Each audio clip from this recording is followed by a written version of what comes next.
and Mark night here for fights. PCW backstage at I Want to Break 3.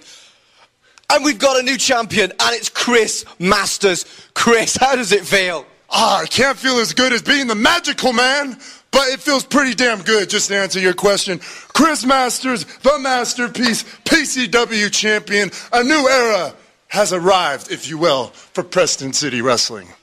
It's the era of Masters. It is. But that's not all that happened. There was the controversy after. And all his masturbators all over Preston. Is that a term? Go full force, full force. I'm running for mayor. I'm going to do it all. I'm taking over this town. Amazing. But after the match, there was some shenanigans. There was Mastiff, there was Hayes, and now we've got a #1 contenders match. Who do you want to face, Chris Masters? Hey, it's no secret that Dave Mastiff has been a thorn, Bastard Mastiff, has been a thorn at my side for months now. And he wants a piece of me. And I would have wrestled him tonight. I'm going to be the most successfully defending PCW champion of all time. I'm going to take this thing all over the world. Okay? So Dave Mastiff, Bastard Mastiff, if you can get through Joey Hayes, I'll see you on October the 31st, Halloween PCW Championship. He's got to get through Joey Hayes first. What if Joey Hayes wins? Well, if Joey Hayes wins, then we'll just see the sequel of what happened tonight. Chris Masters walking in the PCW champion and walking out the PCW champion. Strutting, strolling, posing, doing it all just like I do. What do you say about that, huh? Awesome. Can't wait till October. He's the masterpiece. He's our champion. He is Chris Masters.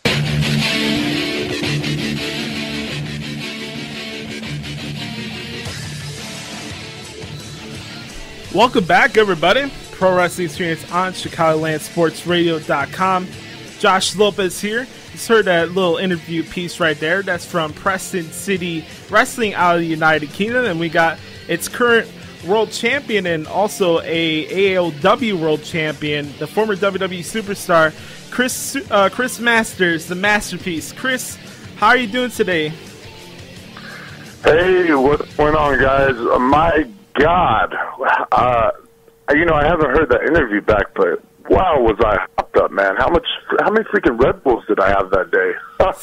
I just want everybody to know you are not getting that version of Chris Masters right now. I mean, I can't believe that was me.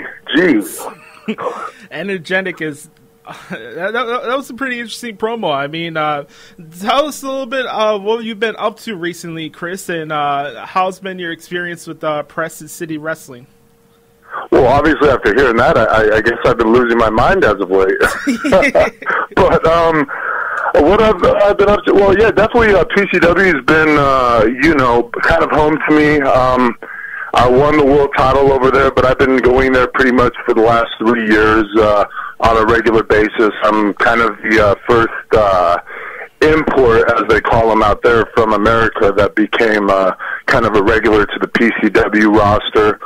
And, between that and then wrestling all kind of other obscure places all over the world, I've been keeping pretty busy. Between the Middle East, Europe, America, I've been kind of touching bases everywhere. Now, got some sad news that came out, I think last week. A great wrestler, Christopher Travis, diagnosed with cancer, and I know Preston City Wrestling and other independent wrestlings are trying to help Travis out with this fund with the cancer and stuff. Can you tell us a little bit about Travis and where can people find donate to this cause? Oh, yeah, well, I'm glad you asked me because I was going to go into that. Travel is a big part of me having the run I had in PCW. I had 3 matches with the guy, and I mean, he's probably one of the best I've seen ever, and that's saying something. I mean, the guy just can't have a bad match. He's like a young Shawn Michaels. He can kind of do anything, and I always looked at it as a tragedy that the guy didn't have a contract as is. I'm like, man, this guy can really just have a great match with anybody. But yeah, we've gotten the news that he's battling cancer, and it's shocking, obviously. He's such a young guy and, takes care of himself. I mean, cancer is obviously nuts, and it hits us all in one way or another. But you know, especially for a guy just with so much promise, man. So I mean, but you know, I feel like he'll persevere, and I think everybody around him feels he'll persevere. You know, obviously he's just going to need some help in this time, and you know, as far as you know, some support. And I think he's given a lot to the wrestling community, specifically the UK, obviously, and the British and Europe wrestling community. But you know, anybody who appreciates or loves wrestling should definitely do what they can, or you know, help the guy out. Just check out a couple of his matches on YouTube, and if that's not enough incentive, then you know, I don't know what is. But as far as information, I'm looking it up here. You can go on my Twitter or the PCW Twitter, first of all, because all the information's on there. That's at Chris Masters 310 or at PCW _UK. And information in terms of donating to Travis is on there. I'm pulling it up right now for you guys. So, I don't know, it keeps asking me if I want to download the app. I can't really get it right now, but I just encourage you to go to at Chris Masters 310, and the information's posted on there. It's Indiegogo.com projects/Travis Aid the Travis Cancer Fight Fund. So a lot of information there, but you can look it up. I mean, it's all over. Everybody's supporting the guy, you know? Yeah. Chris Masters, the masterpiece is live here on the Pro Wrestling Experience with yours truly, Josh Lopez. Chris, I've been a big fan of your work, especially for a bigger guy, and your time in the WWE. I thought you're very underrated, in my personal opinion. When I have guest wrestlers or announcers or even referees, I ask them two questions. One, what inspired you to get into wrestling? And two, since you have experience in pro wrestling, what does wrestling mean to you? Good questions. Well, I'll start with number one, and then we'll move to number two. First off, you know, it's kind of a cliche story, but, you know, I loved pro wrestling when I was a kid.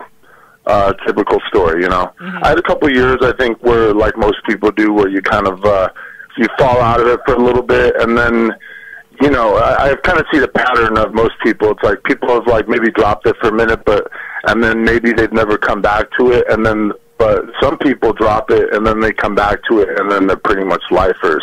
And, you know, that was kind of me. I loved wrestling my whole childhood. There was a couple of years where I had a drop-off, like 93 or 94, I think. And then, you know, I just, you know, a storyline just hooked me again, and bam, I was just back. You know, it was right around when Shawn Michaels was having, you know, his success as a singles wrestler. So, you know, to me it was like, wow, man, this guy's gone from being a rocker to now, you know, WrestleMania 12 Iron Man match, winning the title was very inspirational. But, you know, what it really came down to is what was I, you know, I was trying to discover what I was going to do with my life.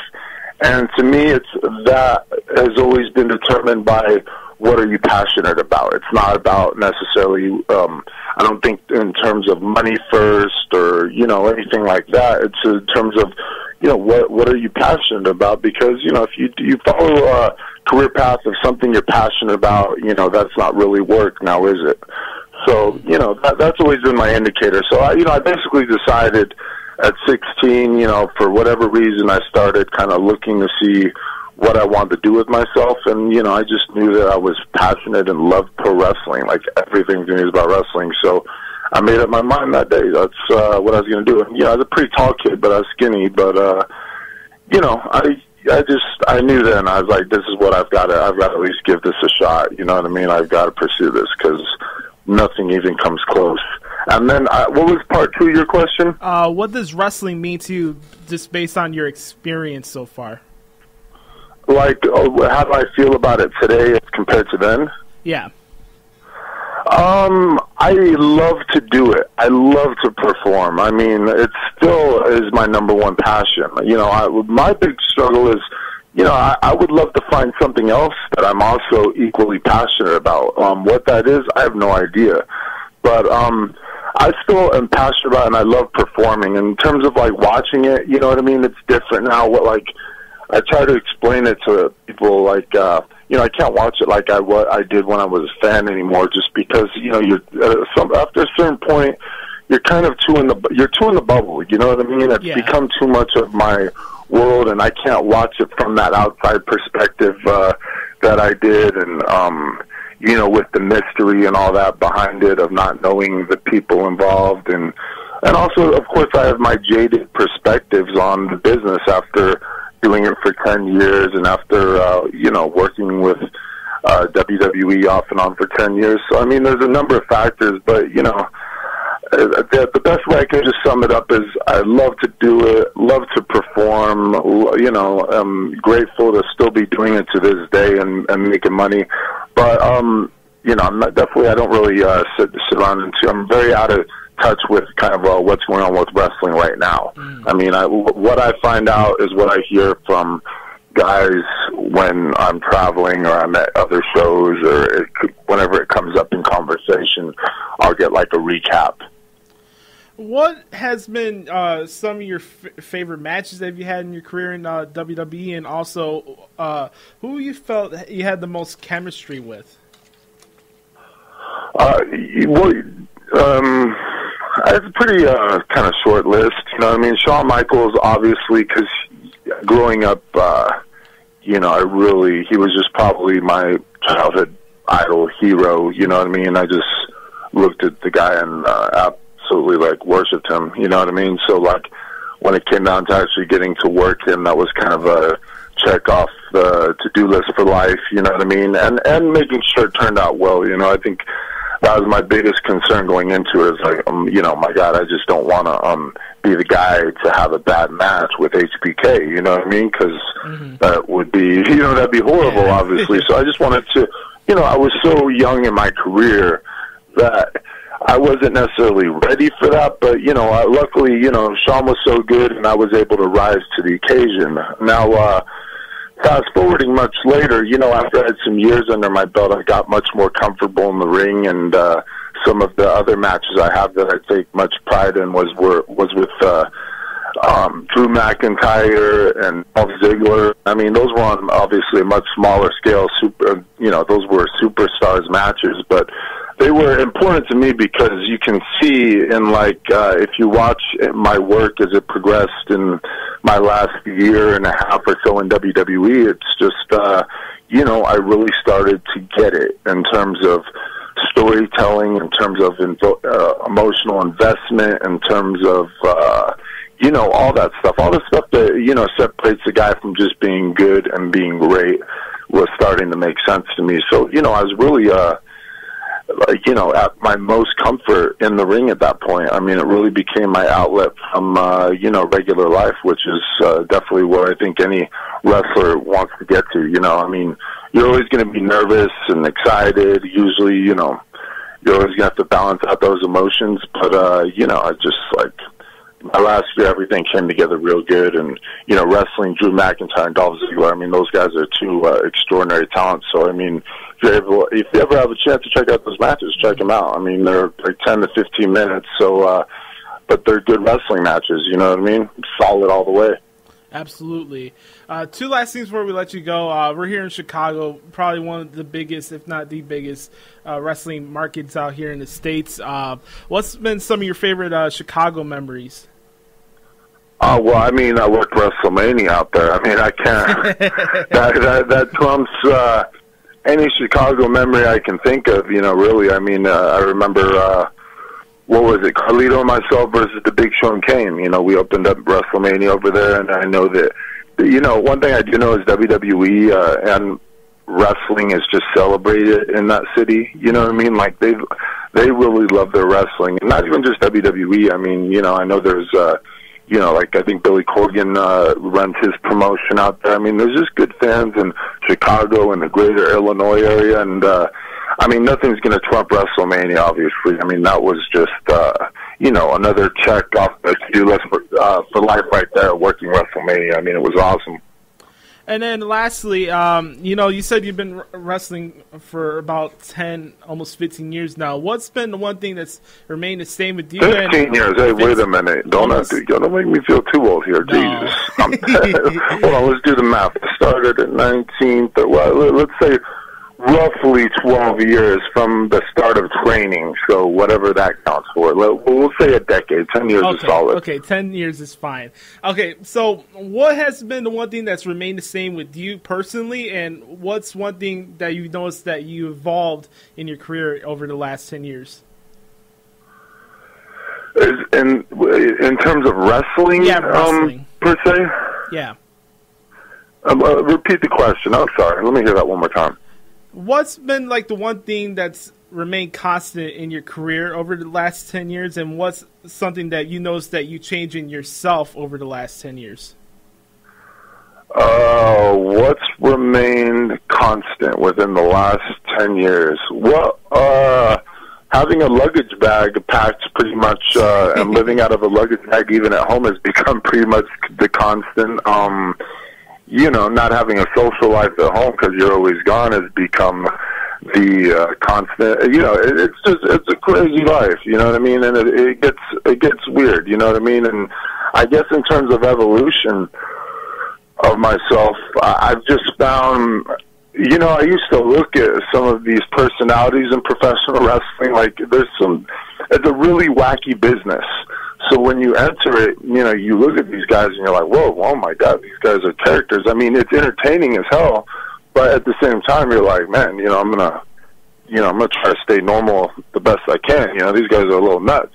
But somewhere down the line, I don't know. I was talking this over with some of the guys that, a few of my buddies a couple of weeks ago. I think Carlito and a couple others. But somewhere down the line, I became more comfortable. Like, I basically became one of those guys. You know what I mean? Once you're around craziness enough, you become a little crazy. And now I find myself, when I try to interact with people in normal everyday life, it's kind of awkward because the fraternity of pro wrestling just brings on, it's just such a different world. And, like I said, I guess I became one of those guys that I looked at, and I'm a little crazy now in turn. I'm a product of my environment.